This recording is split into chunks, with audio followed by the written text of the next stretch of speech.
happy you are, Juliet. I even envy you. Your daughter is brilliant and beautiful, heading off to a prestigious university. And your husband, what a great guy. He landed a high-paying job, Valerie said. As for me, my son is lazy, and my husband is no better. Don't make things up. You have a wonderful family. Juliet smiled. Why should I be envious? Grace is leaving tomorrow morning, and I'll be all alone. By the way, can I leave a little earlier today? I want to prepare some dough and bake a pie for her journey. Go ahead, her coworker shrugged. I think I can manage without you. Juliet quickly grabbed her bag and rushed out onto the street. Her heart was heavy. Her daughter was leaving tomorrow, and she hadn't prepared her for the journey yet. She really didn't want to let Grace go alone to the big city. But what could she do? Education was important. Grace had graduated from school with top marks and had every chance of getting into the pedagogical university. After setting the dough aside, Juliet sat by the window and felt a wave of sadness wash over her. She hadn't heard from Tristan in a long time. It had been 6 months since her husband had gone on his business trip. Initially, he wrote every week, but then the letters became less and less frequent. Are you baking a pie? Grace smiled as she walked in and saw the dough. Yes, darling. Take it with you on your journey. I can't imagine you being all alone out there, Juliet said. Don't worry, Mom. I'm a grown-up now, independent, the young woman replied. Nothing will happen to me. Has Dad sent any letters? She asked, noticing her mother's downcast mood. No. Why isn't he writing? Maybe something happened. Don't worry, Mom. Dad is fine. What should he write about, anyway? Grace reassured her mother. Yeah, Juliet sighed heavily. Seeing her daughter off, the woman grew even sadder. She blamed herself for letting her husband go so far away. She would rather earn less but live at home, within her family. 6 months passed, and Christmas was approaching. Juliet was busy with household chores. Her daughter had promised to come home for the winter break. The woman was relieved that she wouldn't have to spend the holidays alone. Unexpectedly, a knock on the door made Juliet jump. A mail carrier stood on the doorstep, and Juliet smiled as she held a letter in her hand. Well, rejoice. Vivian laughed. You've got mail. Guess from whom? From Tristan. Juliet's eyes lit up with happiness. Who else? Vivian smiled, handing her the envelope. Oh, Juliet, I envy you. You're so lucky. Why is everyone envious? Juliet wondered. Do I have something that you don't? You have a good husband who loves you, Vivian said. He's gone to work to buy you a new home. But mine, he drinks from morning till night. Anyway, I'll be on my way. Juliet closed the door and sat by the window, eagerly opening the envelope. Strangely, the letter was very small and seemed more like a note. Forgive me, I won't come home. I've fallen in love with another woman and realized what it means to be truly happy. I'm sorry once again, Tristan. Dropping the letter to the floor, Juliet stood frozen in the middle of the room. For some reason, she thought it might be a joke. Tristan loved surprises. Maybe he sent Vivian with the letter and was waiting outside. The door would open any moment. He would come in, hug her, and start laughing. But looking at the postal stamp, Juliet realized that it was no joke. She sank to the floor, tears streaming down her face. What happened, Mom? Grace asked. Juliet didn't even hear the front door slam. Her daughter stood in the doorway with a large suitcase in her hand. Sweetheart, Juliet rushed to Grace. Everything's fine. My back just hurts. Grace glanced at the floor where a small sheet of paper lay next to an envelope, but she pretended not to notice. I'm so glad. Juliet smiled, wiping away her tears. Being alone is unbearable. Is Dad not coming back yet? Grace asked. Not yet, the woman replied, picking up the envelope with the letter. He hasn't finished his work. Now you won't be alone, Grace timidly said. What do you mean? Juliet didn't understand. Grace lowered her head. She didn't know how to tell her mother that she had dropped out of college and wouldn't be leaving home anymore. Grace, what's going on? Juliet exclaimed, noticing her daughter's rounded belly. Are you pregnant? Mom, please, don't ask me about anything, Grace cried, running to her room. Juliet sank onto the couch in helplessness. What was happening to her? Grace, you can't pretend that nothing happened, she whispered to herself. You'll have to explain. It's inevitable. Juliet decided to have a serious conversation with her daughter. There's nothing to talk about. The child doesn't have a father, and it's too late for an abortion, the girl said without looking up. I'm sorry, I'm just so tired. Juliet wanted to leave the room to give Grace some rest after a journey.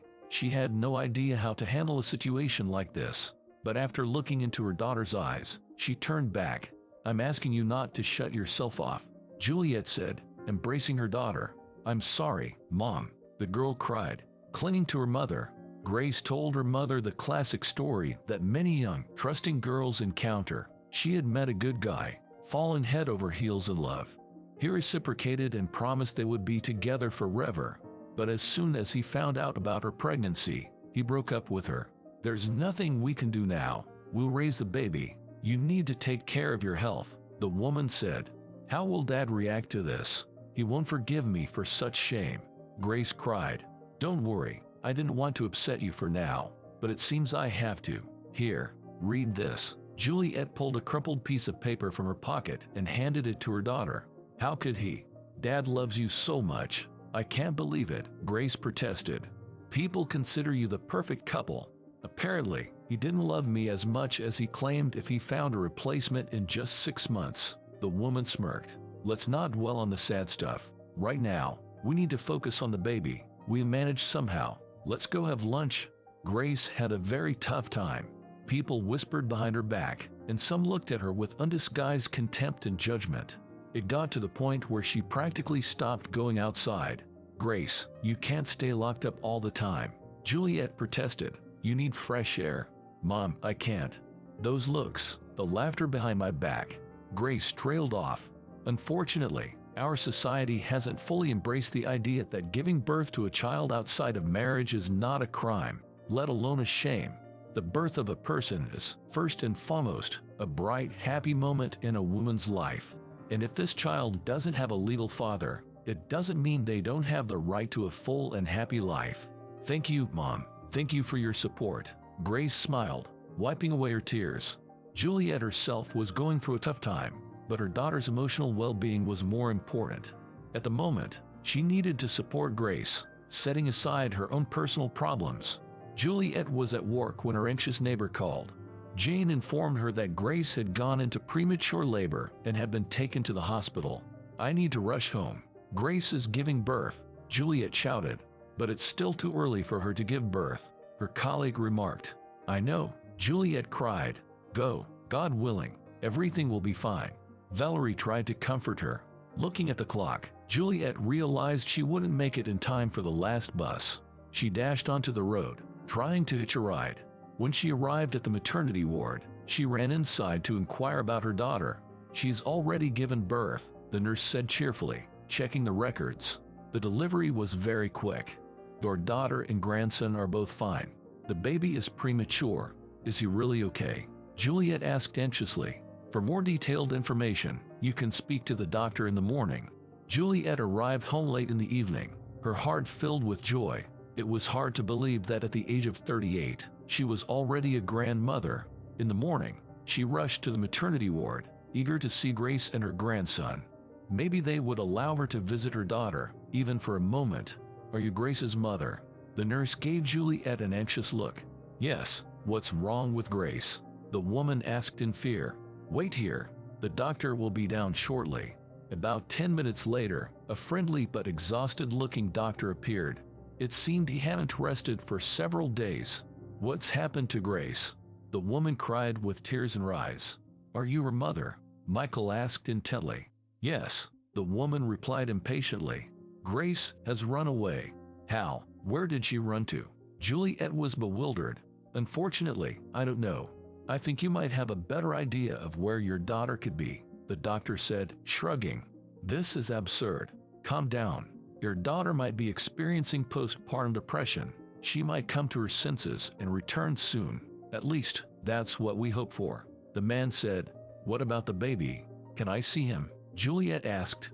The baby, though premature, is completely healthy. He'll be with us for about 10 days, and then we'll see. Come with me. Juliet approached the crib and looked at the tiny baby. The infant was peacefully asleep. Where's my grandson? She asked the doctor quietly. Here he is. You're looking at him. The man smiled. Him? Why is he so dark? What's wrong with him? Juliet didn't understand. He's biracial. A lovely baby. As I mentioned earlier, he's perfectly healthy. Oh my goodness. Juliet couldn't contain herself. Exiting into the corridor, Juliet sat down on a bench. Her thoughts swirled in her head all at once. She couldn't understand what was happening around her. Juliet, I have a question for you. If your daughter doesn't show up, do you plan to place the baby in foster care? Michael asked. No, I will take my grandson regardless, Juliet said wearily. When can I pick him up? She calmly inquired. The woman calmed down. She realized she needed to pull herself together and find a way out of the situation. Not so fast, the doctor replied, looking puzzled. First, let's wait a few days. Maybe your daughter will return. If not, we'll need permission from Child Protective Services. Why? He's my grandson. Grace will definitely come back. These are the rules. Michael shrugged. I didn't write them, but I can't break them either. It's a standard procedure. Juliet drove home, hoping that Grace was already there. She was deeply concerned about her daughter's mental and physical well-being. She couldn't understand why her daughter had acted this way but never lost hope that she would return. Seeing a lock on the door, Juliet sighed heavily. Sitting on the porch steps, she began to cry. Not long ago, everyone in the neighborhood considered her the happiest woman. They openly envied her family's well-being. And now, what had happened? Everything had been turned upside down. All night, the woman didn't sleep and listened to the silence of the night. She constantly imagined that someone was knocking on the door. She pictured Grace wandering somewhere, exhausted and weakened. Michael, has she returned? Juliet whispered hopefully, dialing the doctor's number. No. Are you preparing the paperwork? The doctor asked. I'll get to it today, the woman promised. How's the baby? Is he doing well? Juliet didn't know how she would manage alone with her grandson. She would have to quit her job. The savings she had set aside wouldn't last long. She thought about her husband, who had betrayed her, and started crying again. How could he leave his family and not even inquire about our well-being? We spent 20 years together, and in an instant, we became complete strangers. After settling all the matters with the Child Protective Services, Juliet went to collect her grandson. What will you name him? The doctor smiled upon seeing the woman. Michael, you're the first kind person in his life. I'll name him after you so that his life can be just as bright. Juliet said, Thank you. That's how it will be. Michael will grow up to be a good person, the doctor said seriously. At home, Juliet was greeted by her friend Valerie, who was taken aback when she saw the baby. Don't be alarmed. Biracial babies are just like us, Juliet said with a hint of reproach. Wow, I just didn't expect it. And the baby is wonderful, a real beauty. Before you know it, he'll be bringing his bride home. Everything will be fine. The initial period might be tough, but I'll help you, Valerie promised.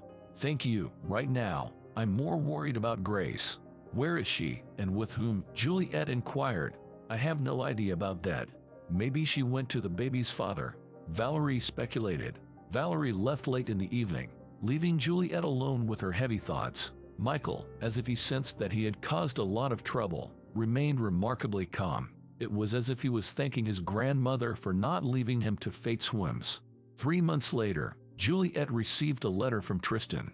Her husband was concise. Coming tomorrow, Tristan. She had no idea why he was coming. Perhaps he wanted a divorce or to discuss dividing their assets. She suddenly realized that she knew very little about the person she had spent her entire life with. She had no idea what other surprises to expect from him. Someone timidly knocked on the door. Juliet glanced at Michael, peacefully sleeping in his crib, and went to answer it. Hello, Tristan said, looking down. Hello, Juliet. Forgive me if you can. I know I acted like a jerk. I don't even understand what came over me. I've come to realize that besides you, I don't need anyone else. I've always loved only you.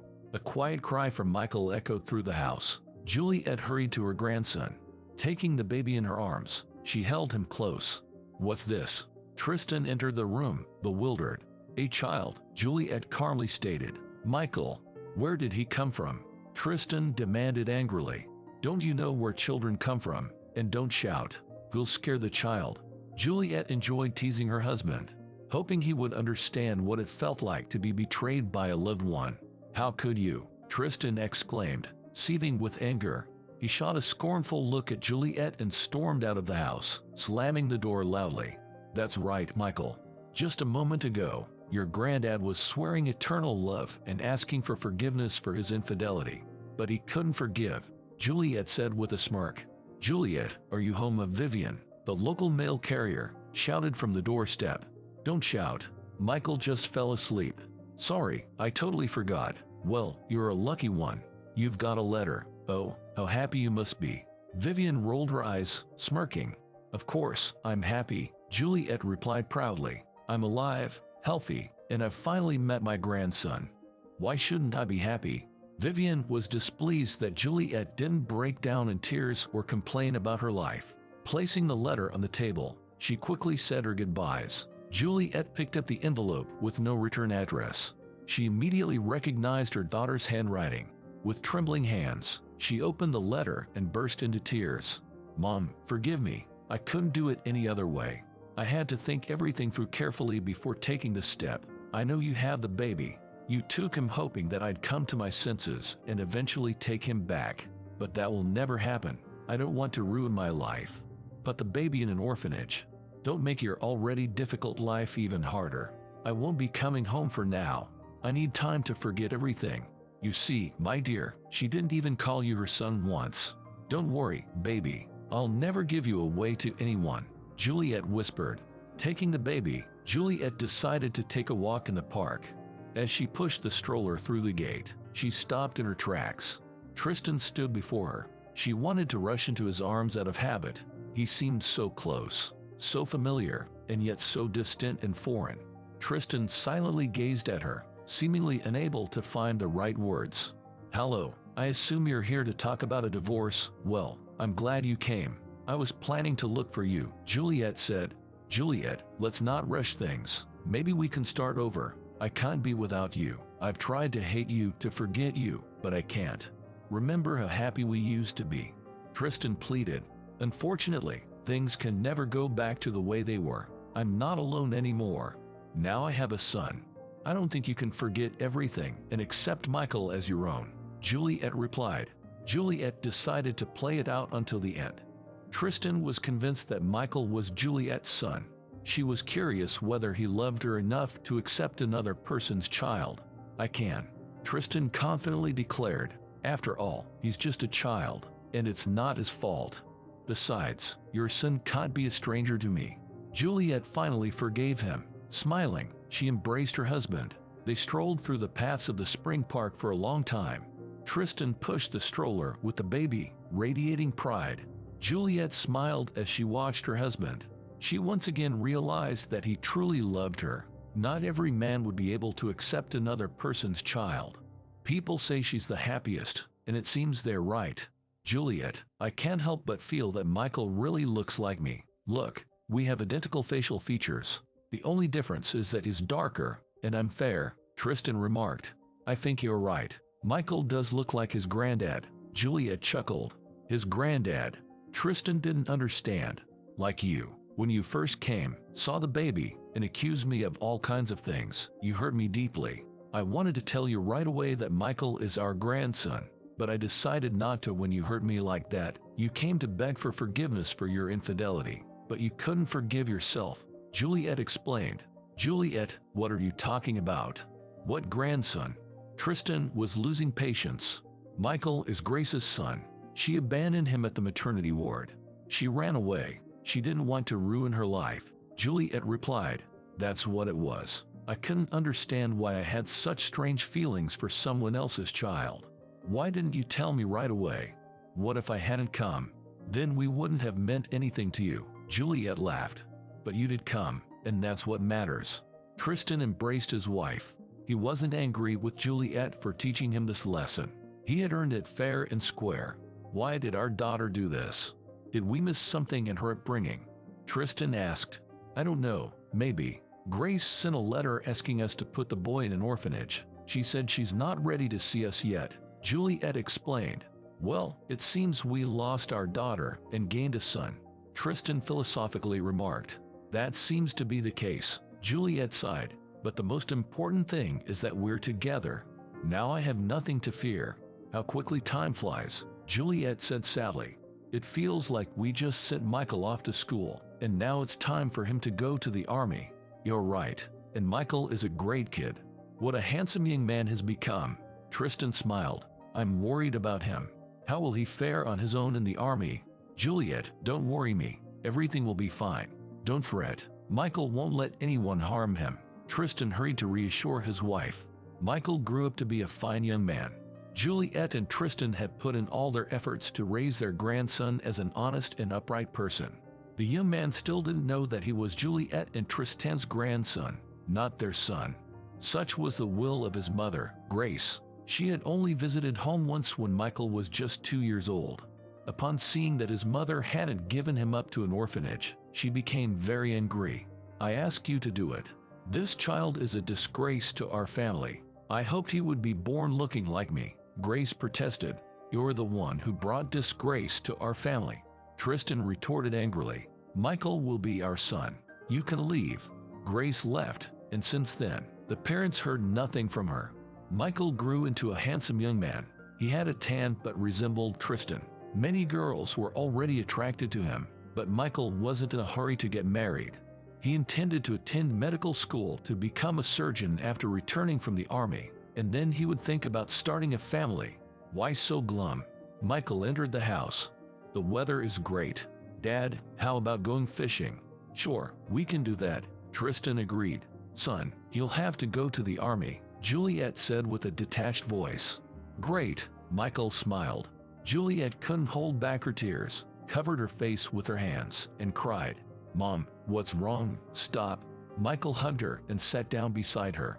Don't pay attention, son. You know our mother. Tristan smiled. A few days later, Michael went for his medical examination. Upon hearing his last name, he entered the spacious doctor's office.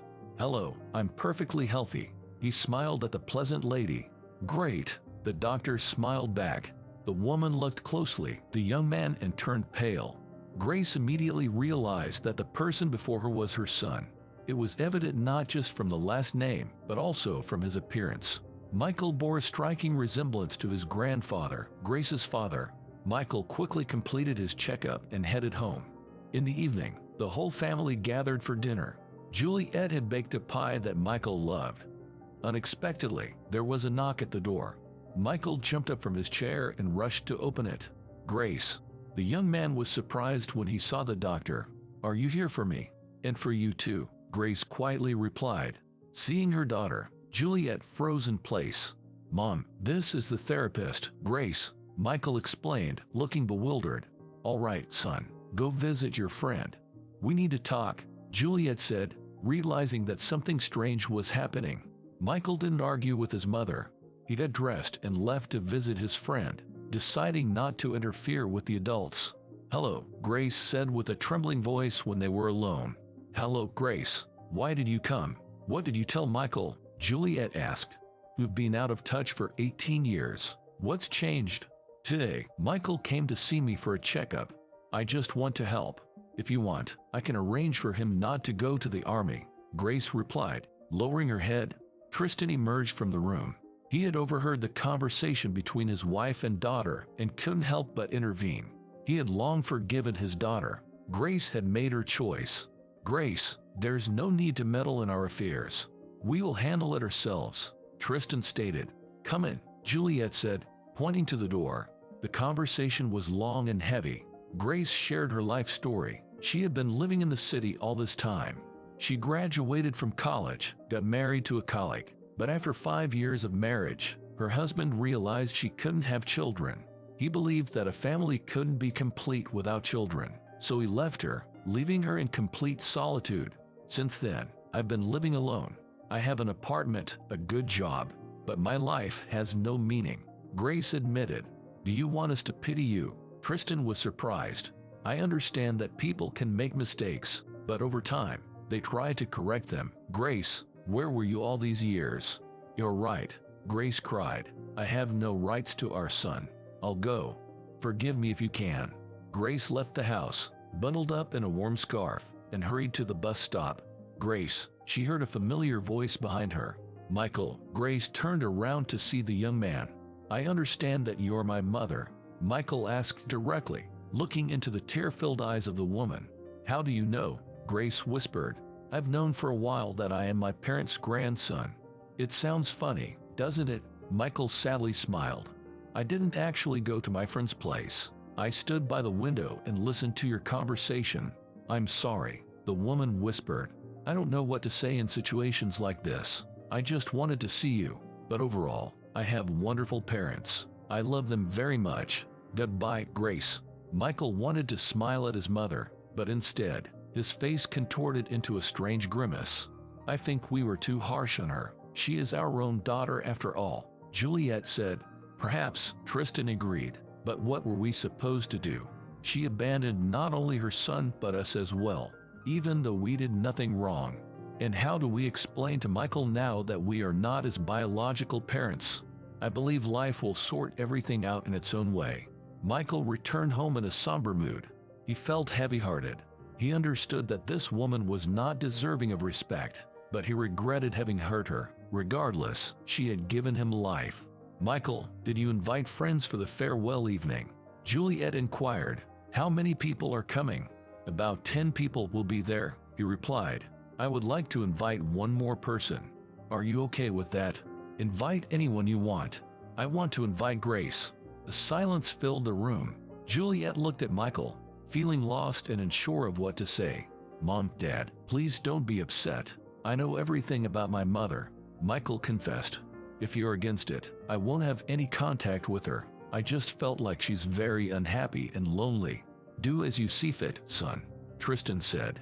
I'm glad we raised you to be a decent person. In the garden, around the table, gathered the closest and dearest people to Michael. Grace tightly held her son's hand. She never even dreamed of returning to her family home. Juliet and Tristan were glad that Grace had come to her senses after all these years. After all, only close family can forget all grievances and genuinely forgive a loved one. All right, everyone's presentations are done. Nick, the manager, said as he tried to move the discussion forward. Excuse me, I haven't. I recently found out something. Nick interrupted me and began to speak. There's apparently someone in this department who didn't graduate high school and is just a part-timer. Meetings should be for employees only. Absolutely right. His lackey, Mike, of course, agreed with Nick. I'm leaving. After leaving the meeting room, I started to shut down my computer. I noticed that an email had arrived, not in my personal inbox, but in the company's shared email. Thinking, there's no point in speaking up, no one will listen, I went home quietly. The next day, I heard a commotion from Nick's desk. He was staring at his computer screen, his face pale. Nick? Is something wrong? Mike looked at the screen with him. And he turned even paler than Nick. Why is he so angry? Knowing the reason for Mike's distress, I thought to myself, serves them right. My name is Adam. My mother passed away when I was in the 9th grade, and I was raised by my father. Well, you could hardly call it being raised. After my mother passed, my father changed. He drowned his sorrows in alcohol, and though he still went to work, he squandered our living expenses on horse racing. Because of that, I had to start working part-time as soon as I entered high school. Every month, I went to the convenience store with bills in hand that couldn't be auto-deducted from my father's account. Even though I endured it because I didn't want to be alone, I reached my limit in my second year of high school and dropped out. I found a live-in job at a distant inn. Thank you for everything. The day I left home, my father, still staring at the TV, spoke. Take care. That was our last conversation. Back then, 18 wasn't the age of majority, so I needed my father's permission to work, and I couldn't hide my place of employment. Yet, my father never visited me even once. I kept working just to survive, and before I knew it, I was 42. Years of hard work paid off, and I was transferred to the headquarters. I was thrilled to be recognized by the company, as I thought I'd be working in the field until retirement due to my lack of formal education. Listen up.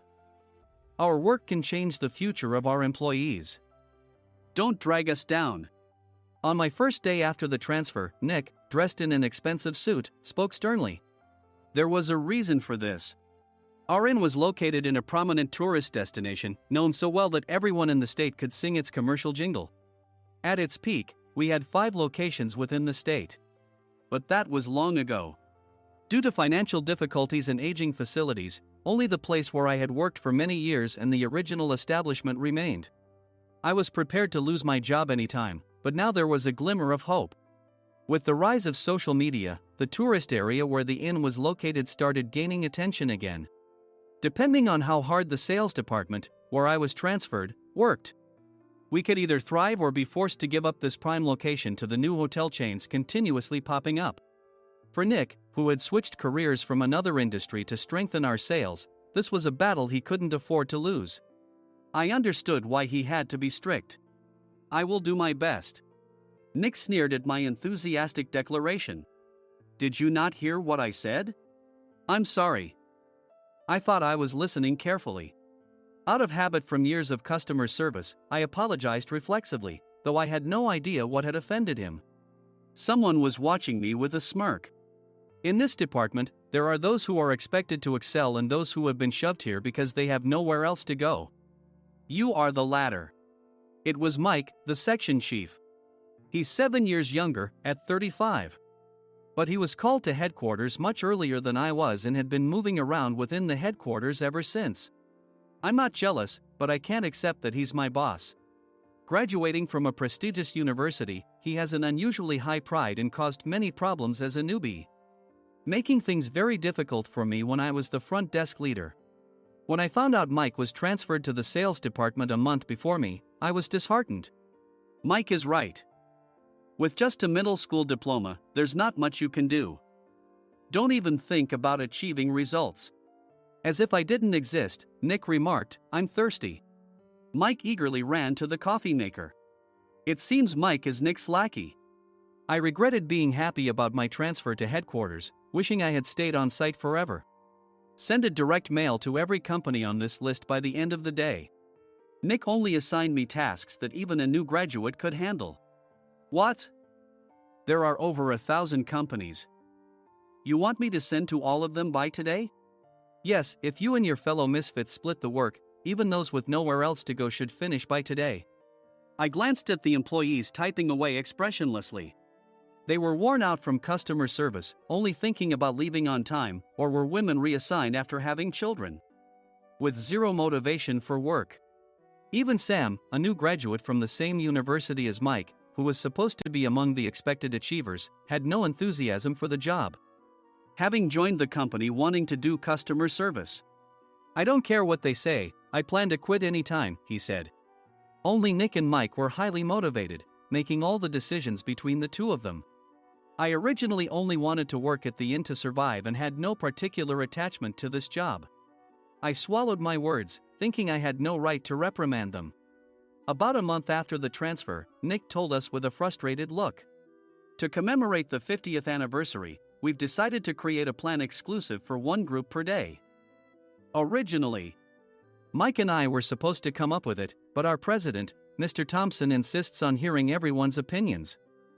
So, you all get a chance." As Nick explained, Mike began handing out prints. Make sure not to embarrass Nick. If your ideas are half-baked, you'll have to redo them. It seemed that they had printed his handwritten notes by Mr. Thompson, which included several questions and a section for free responses. It made sense why Nick had to seek our input, given that all responses had to be submitted to Mr. Thompson.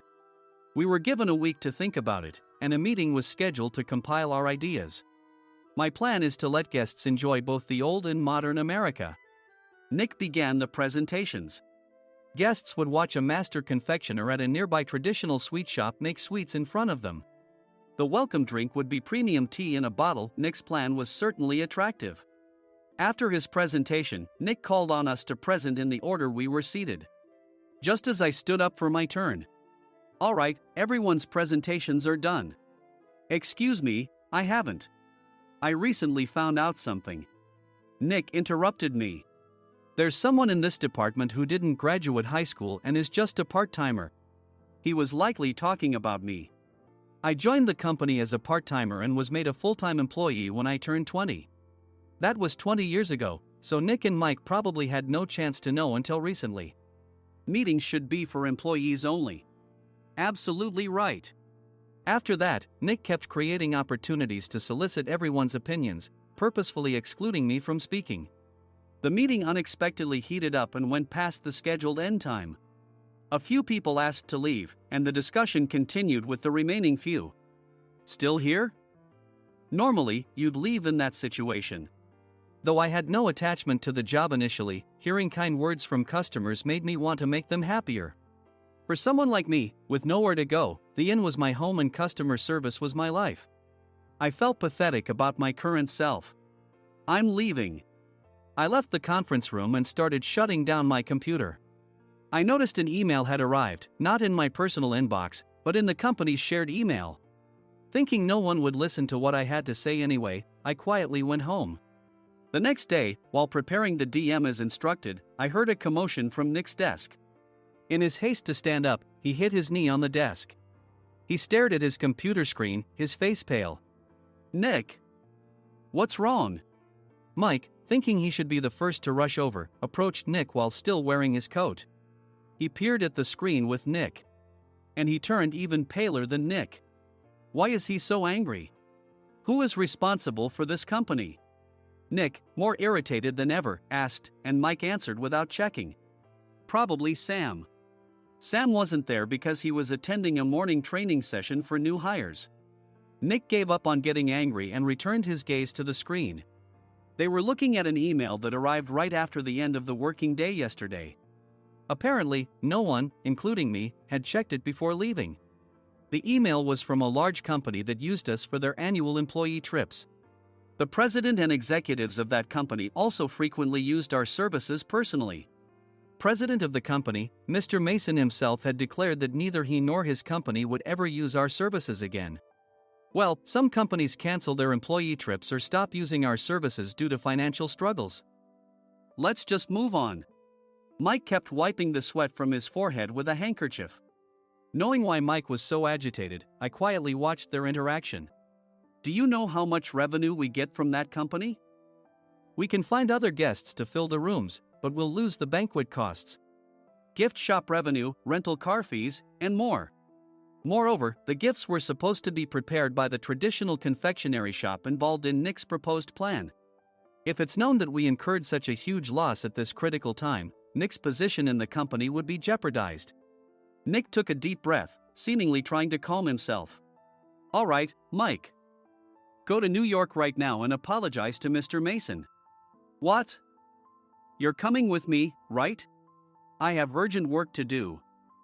I trust you, which is why I'm entrusting this to you. Please. Mike, believing Nick's sincerity, agreed with a determined look on his face, saying, yes. That's Nick for you. Even if Mike went to apologize, Nick would shift all the blame onto him if the client didn't change their mind. Well, it was Mike's fault to begin with, so it served him right. About 3 hours later, Sam answered a call from somewhere and repeatedly apologized, saying, I'm very sorry. Everyone watched to see what was happening. After ending the call, he informed Nick with a weary tone. When Mike arrived at the client's company, he only made things worse, further infuriating Mr. Mason. He was demanding, get his boss here immediately. It was no wonder Sam was exhausted, dealing with such a call right after returning from training. What is that idiot doing? All right, Adam, you're coming with me. If sacrificing Mike didn't work, then I must be next. Normally, I'd want to refuse at all costs, but I saw an opportunity in this situation. If I can be of assistance, I'd be happy to join you. I obediently followed Nick, and we flew to New York. When we introduced ourselves at the reception, it became clear how serious the situation was, as the receptionist personally escorted us to the president's office. Angry voices leaked through the door, making both Nick and me uneasy. Excuse me. I'm Nick, the supervisor. I understand my subordinate has caused you trouble, and I deeply apologize. Nick, with his experience in the corporate world, knew enough to offer an apology before excuses. However, his customer service skills left much to be desired. I sighed as I saw Mike trembling like a small dog in the corner of the room. What kind of training are you giving your subordinates? Mr. Mason glared at Nick with a red face. The intensity of his gaze made even Nick take a step back. Regrettably, I joined this company only 2 years ago and was unaware of Mike's issues. I should have identified his shortcomings sooner. Indeed, I should have realized sooner. No sensible person would come to apologize and then give a lengthy presentation on the drawbacks of not using their in. Nick froze, his mouth slightly open. Suspecting the worst, I picked up the documents that had fallen to the floor. It seemed Mike hastily prepared these documents on the plane, listing the disadvantages. Disadvantage 1: if you change the venue for the company trip, employees might suspect it's for cost-cutting reasons, leading to a negative impression. Reading it aloud half-jokingly, Nick snatched the papers from my hand and checked the contents with a furious expression. Among the stack of documents was a receipt from a nearby convenience store's copy machine. I felt a pang of dread, hoping he hadn't shown the receipt as well. What do you think he said when I asked what kind of nerve he had to do this? I'm very sorry. Faced with the dire situation, Nick must have thought there was nothing left to do but apologize. In a voice smaller than I'd ever heard from him, he uttered words of apology. He said, "I'm a Harvard graduate. I don't believe I said anything wrong." Mike, what have you done?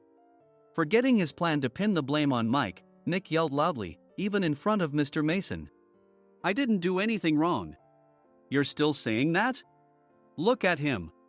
Mike pointed at me with a shaking hand. "I was assigned to headquarters in my 20s and now I'm a section chief. This guy only made it to headquarters at 42. Everything I've done proves I was right.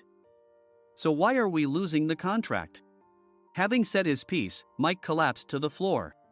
"Of course. You were sent there because you had nowhere else to go." Mike never expected to hear such words from someone he looked down upon.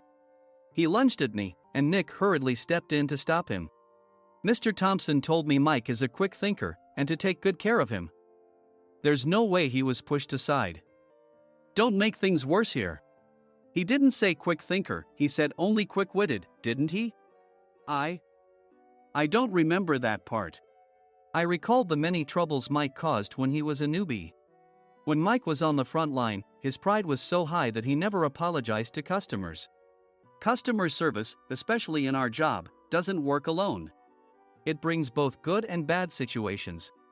If the front staff or housekeepers made mistakes, or the cleaning company didn't properly clean a room, one had to apologize to the customers regardless of personal fault. Mike, in such situations, would never apologize, insisting he wasn't at fault. This often angered customers, and as the front desk leader, I frequently had to apologize on his behalf. He caused complaints and disrupted operations, which is why he was quickly moved to headquarters. In departments where he didn't interact directly with customers, his quick thinking was beneficial and things went well. But it seemed his flaws were starting to show. Corporate reservations are supposed to be entered into the system by the sales representative. But a quick check yesterday revealed that more than 10 items were missing from the client's reservation. The handover document clearly stated what needed to be prepared. Why didn't you enter it into the system? Why do we have to give them special treatment? Filling rooms near the banquet hall, setting up all the food in advance. Specifying the brand of wine, they're too demanding. No wonder he always angered customers, I thought, feeling a headache coming on. Grouping them in rooms near the banquet hall is for our benefit too. It makes it easier for the staff to set up beds and serve breakfast since everyone's schedule is synchronized. As for the other requests, Mr. Mason suggested them to lighten our load. I didn't know that. Nick finally seemed to realize that Mike was the one who had angered the client. What did you say to them? I just told them we wouldn't give them special treatment anymore. We shouldn't waste effort on things that don't bring in money. I was utterly exasperated at his lack of understanding of customer service. Of course, we shouldn't comply with unreasonable demands. But carrying over successful practices from past stays makes customers feel remembered and enhances their experience. Good memories encourage repeat visits. That's part of our job. I looked down at Mike, who was sitting on the floor. In our job, nothing is a waste. Mr. Thompson likely moved you to the sales department, hoping you'd finally understand this. How do you think he feels now that you failed to meet his expectations? Mike, tears in his eyes, fled the president's office. I was amazed he still hadn't apologized. You have it tough, Adam. It's okay, we're all employees of the same company. I deeply apologize for this disrespectful incident. Especially after all the care you've shown us. If it weren't for you, Adam, I really would have stopped staying here. When I heard you were moving to the sales department, I was willing to reconsider if you handled it. Seeing us talk so amicably, Nick's face contorted. Do you two know each other? Adam's service is excellent. I always requested him specifically. Normally, we don't accept specific staff requests, but we made an exception for Mr. Mason, adjusting my shifts accordingly. He had personally stayed at our hotel just before my transfer, and during casual conversation, I mentioned, I'm moving to the sales department soon. If I hadn't told him then, things could have been much worse. Please continue to take care of us. I look forward to it. On the return flight, Nick awkwardly offered me a can of beer. It's still working hours. Of course, I had no intention of forgiving him for a single beer. Nick might try to pin everything on Mike and avoid any consequences. While pondering this, a startling fact came to light. Nick, the tea bottles for the plan have arrived. I handed Nick a bottle labeled with our inn's name. They look good. What are you talking about? These are plastic bottles. I had assumed we would use the trendy, high-end bottling tea. But what arrived were ordinary plastic bottles of tea with customized labels. The only unique aspect was the label, which had the inn's name, making it look customized. Upon further investigation, I discovered that a substantial amount of money was set to be paid to the tea company. It was priced like bottling tea. Does this plastic bottle really cost $100 each? The tea inside is specially blended for us. The extra cost is for that. Wouldn't it be better to use another tea company? Or is there a specific reason we must use this one? As Nick continued to make excuses, I showed him a printed email. I informed the tea company's president, Mr. Mitchell, that we discovered irregular payments and he confessed. He said you two were high school classmates and planned to split the extra money. That idiot. Why did he confess? That's not important. You should worry about yourself, this could turn into a police matter.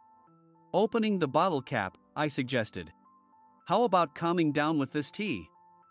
It supposedly has a relaxing effect. Nick drank the tea frantically. In the following days, decisions were made about their fates. Mike was reassigned to the General Affairs Department, with no chance of transfer or promotion, as per Mr. Thompson's orders. As for Nick, since the payment to the tea company hadn't yet been made, he narrowly avoided legal trouble. Instead, he was encouraged to leave the company, and to avoid further complications, Nick submitted his resignation. Rumor has it that connections between HR departments have made it difficult for him to find new employment. Even though it was good to have those two gone, something unexpected happened in the sales department. Everyone became motivated and united in refining the 50th anniversary plan. In the end, my plan was adopted. We collaborated with the Tourist Information Center to provide personalized guides. The plan, tailored to the number of guests, was truly special for the 50th anniversary. Hey, is Adam's family coming to stay? I immediately booked that special plan for my family. Sam noticed it on the reservation list and quickly picked up on it. Yes, I'm inviting my father. That's great. I might invite my parents too. I lacked the courage to face my father just as Adam. But here, with the confidence Mr. Mason praised, I felt ready. The 50th anniversary plan was a perfect opportunity to reconnect with my father. I hoped to bring back the days when we could laugh together as we once did.